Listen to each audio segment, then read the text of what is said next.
I'm so happy to be here this morning in terms of talking about Catholic conscience. I guess you know from my own background as a moral theologian and bioethicist, I'm more involved in, more strictly speaking, bioethical matters. But of course, that very much involves the whole social determinants of health. The very concept of social wellness, social well-being is not new to me.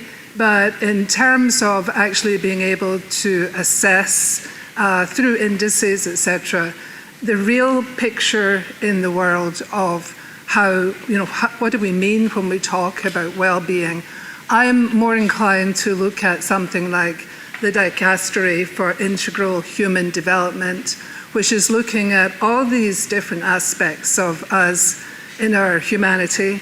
And I realize, and I very much appreciate the previous discussions with these global surveys that are really helping us understand what even social well-being means, because there are so many cultural and religious aspects within even those words, those denominating type words, that it really, those surveys, the conclusions, the questions in particular, I think, that are being asked, have to help us in the long haul in working out how we have to go about making sure that people are flourishing. And I particularly like that word flourishing because, as I'm sure was already said this morning, that is St. Thomas Aquinas' sort of definition of what our life is about, what morality is supposed to help us reach. And of course, within the context of spirituality and Catholicism for him in particular. But it was the idea of human flourishing, the idea of St. Irenaeus, what is the glory of God? It's the person fully alive. So we have all these sort of indices within our spiritual backgrounds as well. And I very much appreciate these surveys and the studies that are being done because they're coming from a macro level, which means that you really need to be involved at the academic and professional level to bring the findings of those studies together. That is not my forte, but I really am very interested in what that means, again, in terms of human flourishing, and what we teach in Catholic social teaching using some of these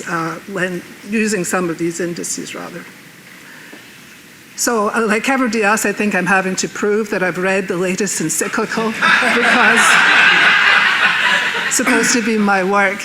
But actually, for me and for many people here, I know, I really look forward to reading them and just to see exactly what is being said, and where even it's clear from Pope Leo in Magnificat Humanitas that we're still learning. I mean, I know the basic thrust is about artificial intelligence, but he covers so much else in there because he's really talking about the humanitas aspect. And it's not just AI that has influence in our humanity, but so many of these other areas that we're also talking about, and of course are covered by so many other encyclicals. And so just this quote I have here, and actually I have an awful lot of quotes, but since they're nearly all from popes, I didn't really feel I could abridge them. So this one is just saying, as you can see, that he is following in the footsteps in many ways of Pope Leo XIII, that we're in another age of transformation from industrial revolution to this more technocratic type revolution, but still asking us to look at these matters through the eyes of reason. I think more importantly, from the point of view of Catholic social teaching, he puts this in right at the very beginning, that we should be looking at all these areas with the cry of the poor and the cry of the earth resounding in my heart, and I think we can take it to mean our hearts too. So right at the very beginning, he puts it in this CST, Catholic social teaching context. He also mentions, which is not surprising, and sometimes can seem quite far away from Catholic social teaching in the way in which we usually think about that, he talks about the right to life and reminds us that it is fundamental to all other rights. And this particular audience is very, very aware of that. But I just point it out again because I think this is, as usual, the foundation for everything that we talk about in terms of flourishing.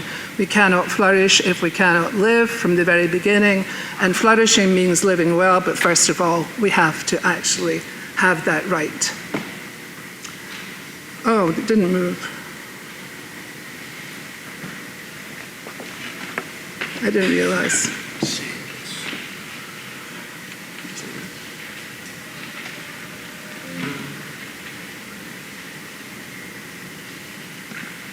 It's sticking, Dominic.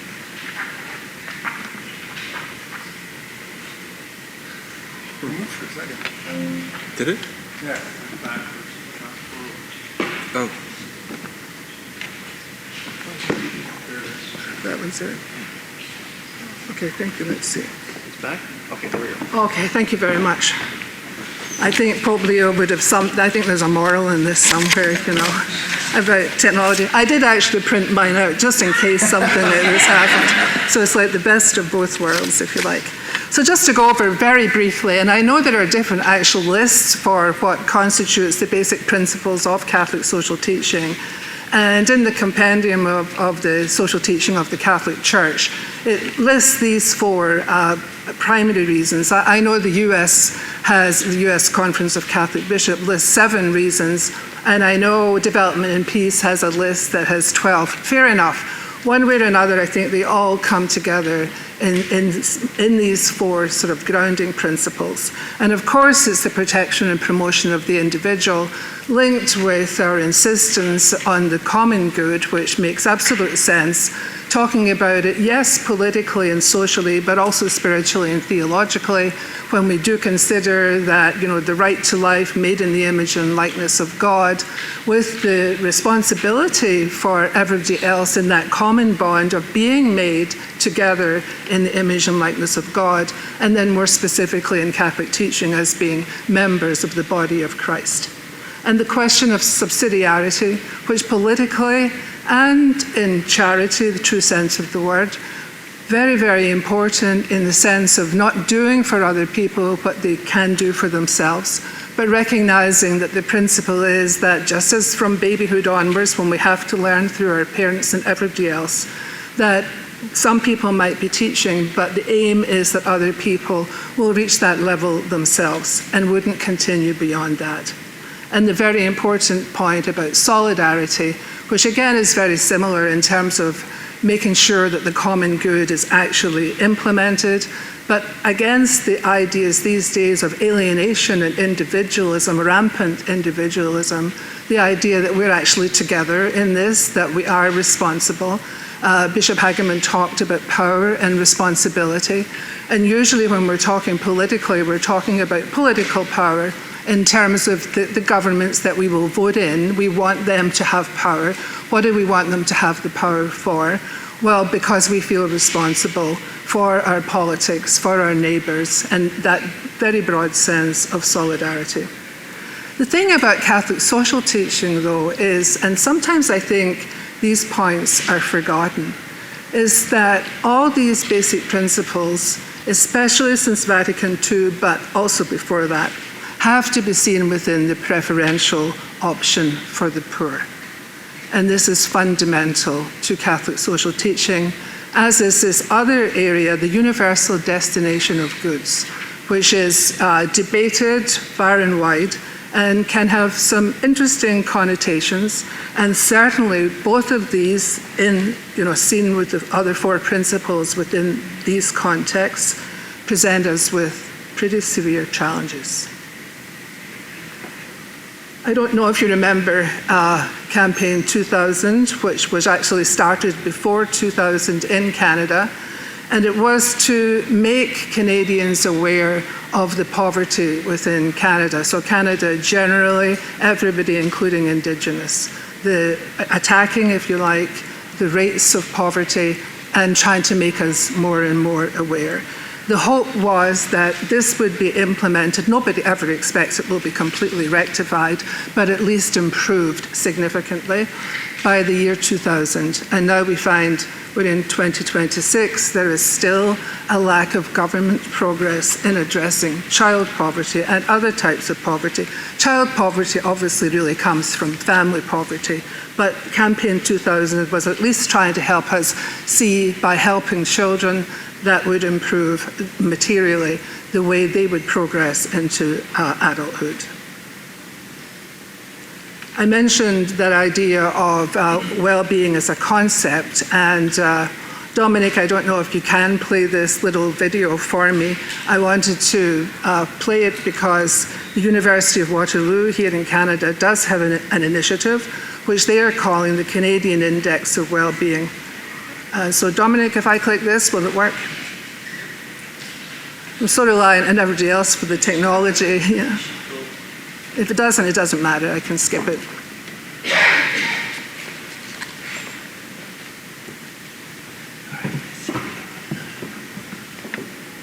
That's why it has to come here.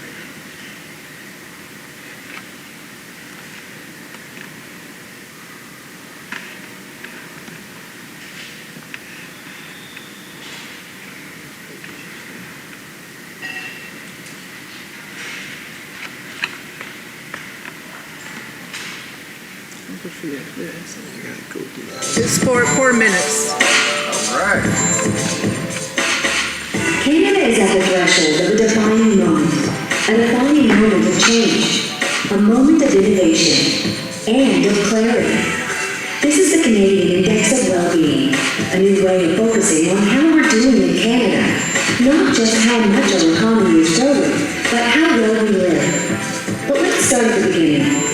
There are times in history when destabilizing world events turn into defining moments for change and innovation. In the 20th century, two global events destabilized entire nations, the Great Depression and World War II. Then, gross domestic product, or GDP, became the standard way to assess economic prosperity. GDP is a composite thing based on a complicated formula that tells us whether an economy is growing or shrinking. Worldwide, GDP has become the most popular way to measure the economic status of a nation. But GDP has its limits. It reveals the dollars and cents of a nation, but it can't tell us if economic growth is translating into a better quality of life. Now we have a true partner to the GDP, the Canadian Index of Wellbeing, or CIW. It isn't just a number, it reflects real life. It tells us how we're really doing, where we're making progress, and where we're falling behind. Some of Canada's leading thinkers answered the call to create a new way of measuring our quality of life in all its dimensions. After extensive public consultation, the CIW chose 64 indicators rooted in Canadian values. These indicators make up the core of the CIW's 8 main categories, what we call domains. Starting with our base year of 1994, the CIW offers a composite index that's more comprehensive and realistic than GDP alone. It's something that can guide us on questions that run deeper than economic growth. The CIW tells us whether our health is getting better or worse, whether housing is becoming more affordable or out of reach, whether we have enough time for leisure, culture, and quality family time. It helps spot troubling trends that policymakers can address. Things like the growing gap between rich and poor, a drop in the number of years lived in good health, or soaring greenhouse gases that jeopardize our health and economy. It also tells us where we're improving. For example, fewer teenagers smoking and more connected communities. Add up all of the 64 indicators and 8 domains, and what you get is a reflection of how Canadians are really doing in life. Until now, we've never had a way of measuring whether economic growth equals a better quality of life. Clearly, a healthy economy is important.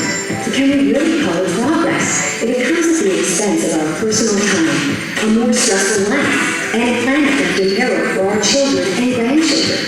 The CIW shows us that as a nation, we have choices. We can have a thriving economy and raise the quality of life for all Canadians. By twinning GDP with the CIW, Canadians can see how close we're coming to creating the kind of country we want for ourselves and future generations. And governments of all levels can use the information to guide them towards smarter, more time-sensitive decision-making. It's why the CIW is more than just a number. It's a reflection of how we live, regardless of whether GDP is growing or shrinking.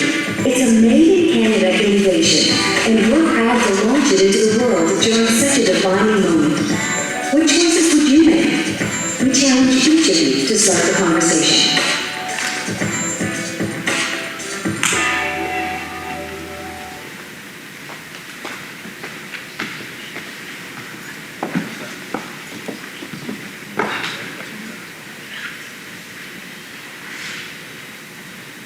Okay, super.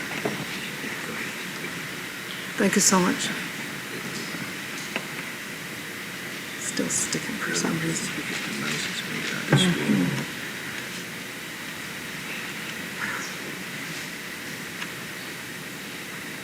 Why does it never do this at home? Okay, it moved there, I think. Doesn't move over there.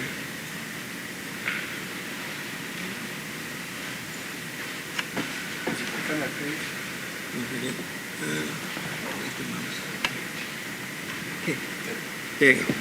But I've got one before that, right? Yeah, right, okay.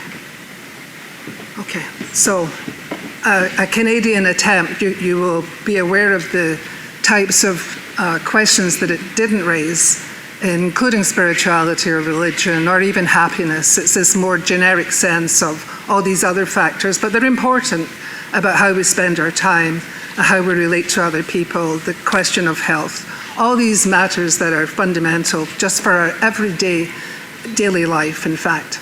So I thought that I would look at a micro approach and look at a specific community where some of these studies are being done. And I think we can perhaps take something from them in terms of looking at other communities in Canada in particular. So, excuse me, Cardinal Collins, but I am from the Diocese of Hamilton, although I know you actually are too. So I'm using the example of the city of Hamilton. I live in Burlington, and it's absolutely amazing the difference between parts of Burlington and parts of Hamilton when we're talking about a few kilometres apart in terms of what's available, the type of hospital, the appearance of the schools, etc. And so Hamilton gets a really raw deal sometimes, but the statistics do tell a pretty serious story. So there is SPRC is a social and political movement in Hamilton. They make reports. They're funded by the city of Hamilton. They're also funded by the province, so they have support from those areas. And so the two areas that I really want to look at from these two reports are about housing and about child poverty, because they are so fundamental, of course, for all of us. So the first report in Hamilton, when they're talking about homelessness, which is a serious problem there as it is in many other places, the question of why it seemed from previous reports just in Hamilton that there had been a slight reversal, meaning an improvement in some of the social standards in the city of Hamilton. And then because of COVID, because of non-working, many people received supplementary benefits, which actually helped them in terms of how they were doing. And then as soon as COVID was over and the benefits were stopped, there was a reversal. And so again, as the report mentioned, a sharp increase in homelessness and child poverty. And then the important fact that Hamilton rents have risen much faster than inflation, which means that along with questions like food insecurity and a very serious health problem, partly related to the industrial complexes within the city of Hamilton, it really gives this city a completely different flavour. And this trajectory of ever-increasing rents is obviously only going to make matters not better, but much worse. Very interestingly, just for my own personal thought and for thinking about what I'd be saying today, is that just a few days ago, the Ontario Supreme Court actually confirmed that cities now have a duty to uphold the right to housing. And so this wasn't in the charter before, and now there is this turnaround. It will take some time, I presume, before there will be any difference made statistically.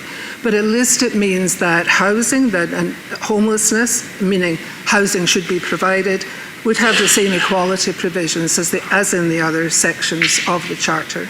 And I think this is going to be a real boon, at least it remains to be seen, not only in Hamilton but in any other cities. Toronto, obviously, of course, in terms of the homelessness question and the provision of reasonable housing. When it comes to child poverty, the reports say there has been a staggering rise. It's their words. This is taken completely from the report, not my own words. And when I see words like that, then I know obviously there's something seriously wrong. So to say that 21.1% of Hamilton children are living in low-income families and that has upped since 2020, that coupled with the previous slide talking about the trajectory of ever-increasing rents, just means more and more people are going to be living below the poverty level. The last paragraph there is maybe not that different in many ways from other cities in Canada, but it's still 2.8 higher, and it's higher than the Ontario rate. So when we hear something like 21 point, we know that 1 in 5 children are living in poverty. This report quantifies this as 24,000. It just helps me to deal with numbers that I can actually conceive of. And so when I also saw how they managed to make this a more visible figure by talking about, you may not know the Coliseum, the Toronto Dominion Coliseum, the big Cops Coliseum, it's had many names in Hamilton, and the Ron Joyce Stadium also for the football in Hamilton. They would be completely filled with children who are living below the poverty level. And when I see pictures of stadia and see how they're crammed with massive numbers of supporters, it really hits home to me. Transform those faces into kids in poverty, and it's a completely different picture. And if children are in a single-parent family, then obviously the statistics grow to the extent that it's almost 4 times the rate for children living with both parents. Now, Canada does help through its child benefits. So Ontario Works and the Ontario Disability Supplements, but it's not enough, according to this report, to help children, raise children out of poverty. And of course, I think everybody knows that provincial social assistance has not been keeping pace with the rate of inflation. And this just means that people with inadequate incomes, given the statistics I've just quoted, just have difficulty meeting their daily requirements of living in the city. Going back to Catholic social teaching,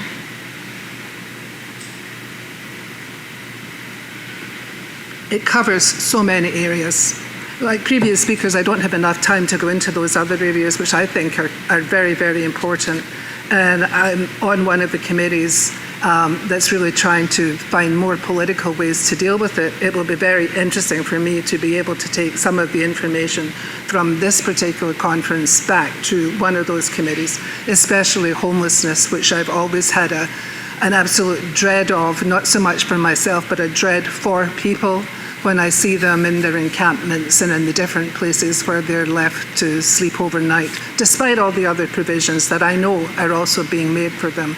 But we're failing a big sector of our society.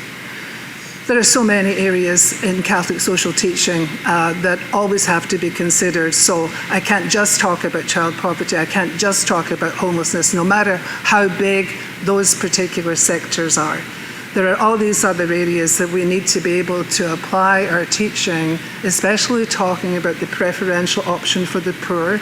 That's the context with which I'm really framing this. From health, not so badly in Canada, it's true, but still there are barriers to access, and there are lower rates of success in industrial cities. There are different health quotas, all sorts of things. The question of mental health and addictions, very often also associated with homelessness, of course. from a bioethical point of view, the question of resources for long-term care. And when I say preferential option for the poor, it doesn't always mean poor financially. We know that poor can mean many other, being poor has many other aspects. And not having access to good palliative care, for example, in certain parts of the country, in certain parts of Ontario, counts to me as one of the areas where people are poor in that sense and something needs to be done, as is the provision of palliative care, long-term care together.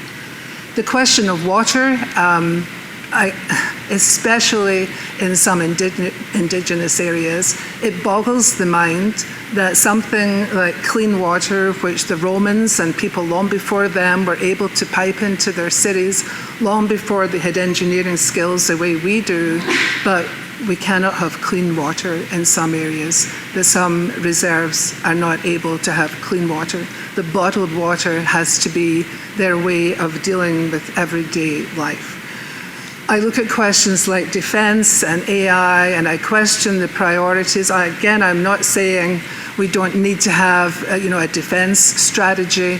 I have no idea what's actually needed in Canada as opposed to what some people would want, and why we're committed to a certain amount to satisfy some other ratio, maybe from, well, I'm sure you understand where I'm going with that one. And we are trying to catch up or keep up, but at the same time we have to balance it with this whole question of the preferential option for the poor. Nuclear warheads are one thing, but what do we do about clean water? My next slides are really all quotations from popes. As I said, they have said these things, what they have said over the decades and longer, but especially perhaps since the Second Vatican Council, really strike home. And in terms of being a Catholic and a Catholic with a conscience, then to me, these really pull together many of the areas in which we have to concentrate our Catholicism and our conscience as well. So Popes Francis and Leo, in talking first about Pope Francis, when he's talking about Fratelli Tutti, and he's talking about the parable of the Good Samaritan, as so many of these Catholic social teachings do, for obvious reasons. And he talks about the robbers who had wounded the travelers, but then he looks beyond that and is clearly talking to a wider audience when he says that these robbers find allies in those who pass by and look the other way. He makes a very good point. And Pope Leo, at an address at a conference which is called Who is My Neighbour, says that distance, distraction, and desensitization to the sight of violence and the suffering of others lead us towards indifference. And again, Bishop Hagerman mentioned that lukewarm indifference as being a fatal approach in which, in fact, we're paralyzed or decide to do nothing. The more recent exhortation, Dilexit Te, and Pope Francis' previous publication of Dilexit Nos, then both of them are operating from the same basic principles. It's interesting that Pope Leo is following in the footsteps, helped finish Pope Francis's Dilexit Nos, and now has issued Dilexit Te. Dilexit Te is very important to read. I mean, as a teacher, it always seems to me that just as I'm using huge swaths of quotes from the popes rather than put in what Moira McQueen thinks, then I usually say to students, the best thing to do is to read the encyclicals, or perhaps a summary of the encyclical, not necessarily AI generated, but read something that gives us the basic points of where we're going with our teaching. And the interesting thing about Dilexit Te is that Pope Leo has really pulled together a summary of Catholic social teaching. These quotes are nearly all from that particular publication. It's an apostolic exhortation. And so he consolidates the teaching, but he is driving the point home with every single quotation. At the same time, he does continue, of course, to speak out on warfare And as you know, his emphasis on peace, so dilexite, is also promoting peace to a great extent, not surprisingly, and also promoting life. And again, it's in dilexite where he talks about the insistence on the first right from which all other rights flow, just to keep us always grounded. So Pope Leo says also, so in dilexite, as Pope Francis's point about the allies with robbers, the robbers cause the wounds, but the allies don't help to treat the wounds. They pass over, they walk away on the other side. And yet Christians are expected to fix our gaze on what is actually happening, on those who suffer, on the pain of the lonely, those who are marginalized, because without them, we cannot build just societies. So just take a second to read the quotes, please.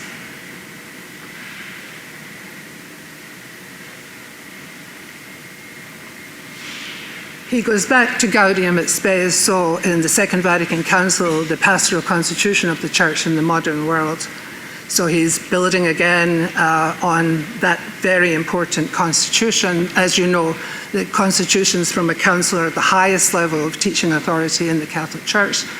So he uses the word that Gaudium et Spes forcefully reaffirms the universal destination of earthly goods and the social function of property that derives from it. So again, it's a foundation of Catholic social teaching, that idea of the universal destination of goods, which can cause a lot of debate because it demands so much of us. And yet, it's this sort of the basic principle on which we're being called to operate politically and financially, socially. And so immediately after, or almost immediately after the Second Vatican Council, when Pope Paul wrote his encyclical, Populorum Progressio, he makes this very similar statement that no one can feel authorized to appropriate surplus goods solely for his or her own private use when others lack the bare necessity of life. And when we think of, oligarchs and the way our world is structured, no pope is saying that we shouldn't have the basic, goods ourselves. No pope is saying that everything should be shared in common, even although Scripture maybe actually says something like that. Even Thomas Aquinas, when he was talking about the common good, and Pope Leo XIII in Rerum Novarum was very quick to reassure us that we are supposed to have what we need to live a reasonable life, that we should have our own property so that we can have a family, etc. So nobody is saying that everything we should be giving away, but the surplus, and the surplus is very subjective. It really just does depend perhaps on what we think of as surplus. John Paul II in Solicitudo Rei Socialis again emphasized, as he did time after time, the importance of this option or preferential option for the poor. That, again, the homeless, those without medical care. We know, I actually think Catholic social teaching is very straightforward, because in fact it says the same thing time after time, which is really what Pope Leo XIV is now doing too, bringing it back again for us to focus on.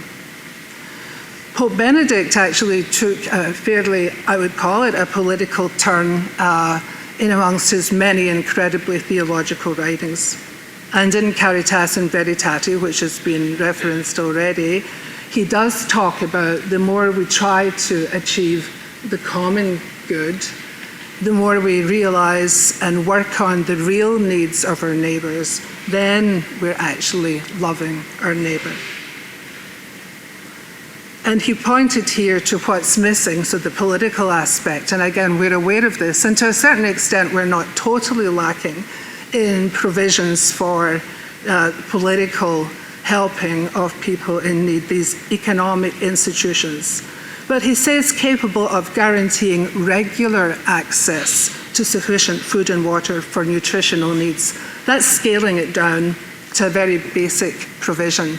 But I think, again, he's making the point. We should be able, in a modern society, to be able to regulate matters so that everybody has what is needed and is adequate just for daily living, which, for example, the reports from Hamilton on child poverty are saying they do not have what's necessary for daily living. The bishops of Medellin, when they were talking, so coming from liberation theology perhaps more, because of the extreme poverty in many of the countries they were dealing with, also puts great emphasis that to really be church, we have to share the condition of the poor. This is extremely demanding. But also stand at their side, which is solidarity at work. If we can't actually be with them, we can do things for and with them in different ways and work with them for their integral development. And in 1979, the very famous Puebla Conference actually talked about how the Medellin decision was sort of constitutive of Catholic teaching, and they're calling it a prophetic option for the poor, and began to talk about structures of injustice as social sin.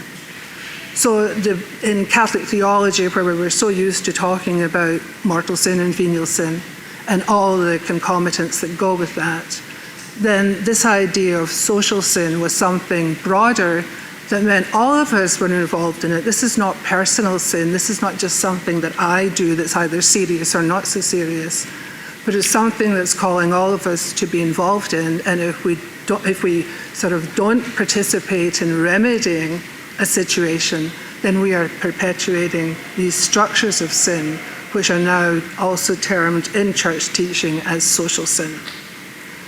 Pope Leo talks about charity as a power to change reality. And that's basically what it's about. If it's love God and love our neighbour as ourselves, we always say, yeah, we know we have to love our neighbour. How do we do it?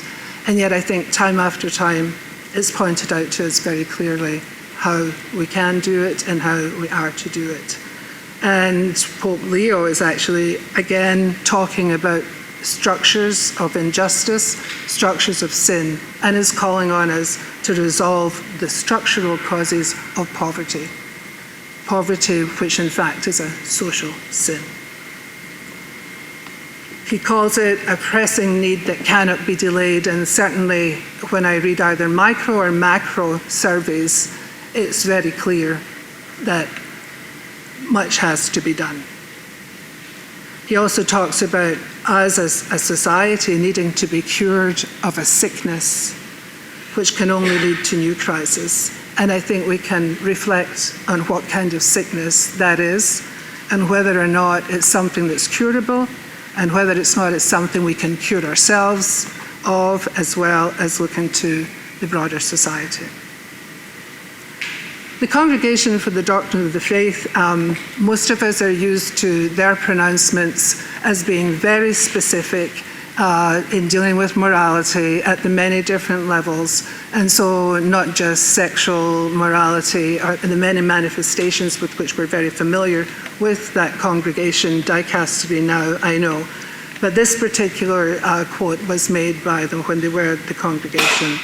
And so they had been looking, as you can see from the subtitle, they were talking about an instruction on certain aspects of the theology of liberation, because there's no doubt that that theology raised many questions, and there were some, what shall we call, overstepping in some areas, perhaps theologically, in terms of what was being called for. But nonetheless, the theology of liberation is very much accepted in Catholic teaching, to the extent too that they will make a remark like this one, the bottom paragraph. The concern for the purity of the faith demands giving the answer of effective witness in the service of one's neighbour, and again, the poor and oppressed in particular, in an integral theological fashion. So I know This has been very heavy. It's always heavy to me. I think of every time I deal with anything that has to do with Catholic social teaching, then I feel the need to improve. I really feel a call to conversion, you might say. After all, that's why we have a conscience. We're exercising that conscience all the time in so many different areas, this being perhaps a major one of them, but only one of them.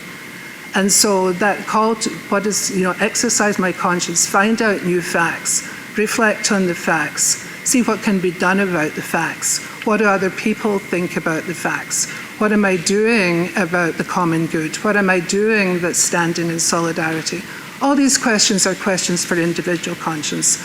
They're also questions for political conscience, which this particular group, Catholic Conscience, is trying to instill in talking to politicians about priorities. What I really like also is the way, even having pulled together all these points in this particular publication from Pope Leo, where I feel every comment has a point and is pointing in a very definite direction, to me at least. He finishes it very beautifully in saying, through your work. So this implies that, of course, most of us are actually doing something, regardless of how we react to the statements made by the popes. Most of us are doing wonderful work in many of these areas. Most of us feel that we could probably always do even more, because that is the nature of having a conscience and the nature of being Catholic. There is always something more. But Pope Leo really pulls it together, I think, in being more encouraging, more complimentary, in saying, through your work and your efforts to change unjust social structures, or your simple, heartfelt gestures, because they don't need to be huge, of closeness and support, the poor will come to realize that Jesus' words are addressed personally to each of them. I have loved you. Thank you.